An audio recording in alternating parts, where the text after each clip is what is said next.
सभी आत्माओं को ओम शांति। तो दोस्तों, आज कोर्स का तीसरा दिन है। तो आज हम जानेंगे 3 वर्ल्ड के बारे में। तो 3 लोक की पहचान आज हम विस्तार से जानेंगे। तो सभी आत्माएं शुरू से एंड तक जुड़े रहिए।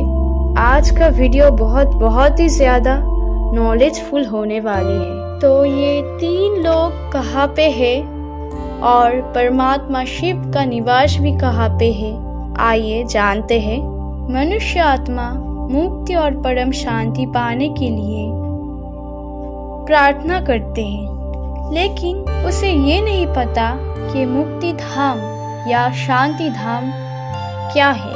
उसके साथ साथ मनुष्य आत्मा परमात्मा से भी मिलना चाहते हैं, उससे साक्षात करना चाहते हैं और उसे याद भी करते हैं, लेकिन ये नहीं जानते हैं कि पवित्र धाम कहाँ पे है, जहाँ से परमपिता शिव इस सृष्टि को अवतरण करते हैं। ये बहुत ही आश्चर्य की विषय है। जिस जगह से हम सारे मनुष्य आत्मा आए हैं, इस सृष्टि रूपी इस धरती में सब रहते हैं, लेकिन सभी आत्माएं अपना जो असली जगह है उसे ही भूल चुके हैं, जहाँ से वो आए हैं। तो इस चित्र में अच्छे से देखिए, ध्यान से देखिए। इस चित्र में दिखाया गया है, अब सभी को दिख रहा है जो ब्लू पार्ट, ये है साकार मनुष्य लोक, यानी कि जहाँ पे हम रहते हैं, सारे मनुष्य आत्माएं रहते हैं। यहाँ पे सारे आत्माएं अपने शरीर के द्वारा कर्म करते हैं और उसका फल भी भुगतते हैं। तो चाहे वो दुख का ही हो या सुख का ही हो, फल तो भुगतनी ही पड़ती है। सारे मनुष्य आत्माएं जन्म मृत्यु की चक्र में रहते हैं। इस लोक पे, इस साकार लोक पे संकल्प, शब्द और कर्म तीनों चीज वर्तमान है। तो यहाँ पे ध्यान से देखिए, एक पेड़ दिखाया गया है जो कि उल्टा है। तो इस पेड़ को उल्टा इसलिए दिखाया गया है कि जो परमात्मा शिव बाबा है, वो जन्म मृत्यु के चक्र में नहीं फंसे हुए हैं, जन्म मृत्यु के चक्रों से मुक्त है। तो इसलिए वो ऊपर है, वो तो ऊपर रहता है ना, तो इसलिए इस पेड़ को उल्टा दिखाया गया है।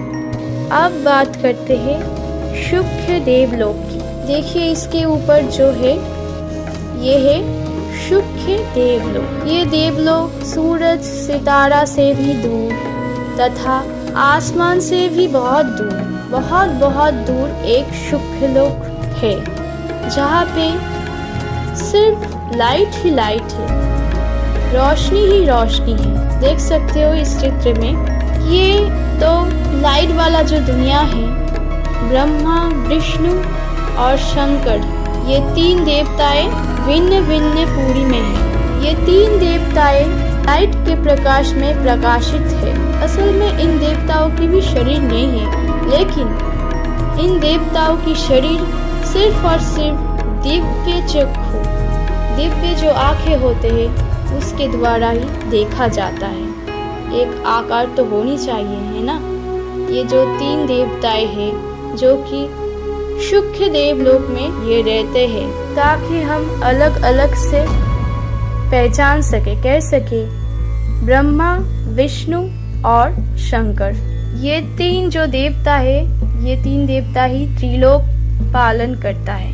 यहाँ पे कोई दुख और अशांति नहीं है, यहाँ पे संकल्प है लेकिन शब्द नहीं है, एकदम शांत, शांति ही शांति है इस शुक्र देवलोक में। तो अभी हम जानेंगे लास्ट जो लोक है, ब्रह्मलोक, यानी कि परम धाम, जहाँ शिव रहते हैं, शिव बाबा परमात्मा परमपिता रहते हैं। देवलोक से भी दूर एक लोक है जिसको ब्रह्मलोक या मुक्ति धाम या शांति धाम, शिवलोक कहा जाता है। इस चित्र में अच्छे से देखिए, ध्यान दीजिए। यहाँ पे सारे आत्माओं की, ये जो आत्मा दिखाई दे रहे हैं आपको, बिंदु बिंदु बिंदु बिंदु, बहुत सारा बिंदु है, सारे आत्माएं हैं। ये सभी आत्माओं की एक अलग अलग स्थान है, जगह है, जहाँ पे सारे आत्माएं रहते हैं। और सबके ऊपर कौन रहता है? परमात्मा परमपिता, सारे आत्माओं के पिता। और इस परम धाम का रंग भी देखिए, रेड कलर का दिखाया गया है, जहाँ पे दिव्य ज्योति भरा हुआ है, शक्ति का किरण है, इसलिए रेड दिखाया गया है। सबके ऊपर शिव का निवास है, शिव जहाँ पे रहता है, ये ब्रह्मलोक।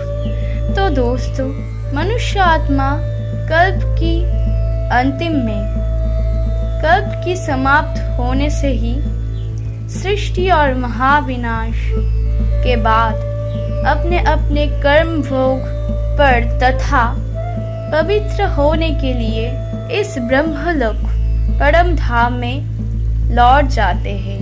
यहाँ पे मनुष्य आत्मा सारे कर्म बंधन, शरीर के बंधन तथा जन्म मृत्यु रहित हो जाता है। यहाँ पे संकल्प, वचन या कर्म कुछ भी नहीं रहता है। इस लोक में केवल परमपिता परमात्मा शिव, उसके बिना कोई भी गुरु आदि नहीं लेकर जा सकता है, यानी कि सिर्फ और सिर्फ शिव बाबा ही यहाँ पे ले जा सकते हैं इस परम धाम में। तो दोस्तों, आज का कोर्स भी समाप्त हुआ। तो आज के कोर्स में हमें 3 लोक का पहचान मिला है। तो आई होप आज का कोर्स अब सभी आत्माओं को बहुत अच्छी तरह से समझ में आ गया है। सभी को बहुत बहुत धन्यवाद, शुभकामनाएं और ढेर सारी दुआएं परमात्मा परमपिता की। ओम शांति।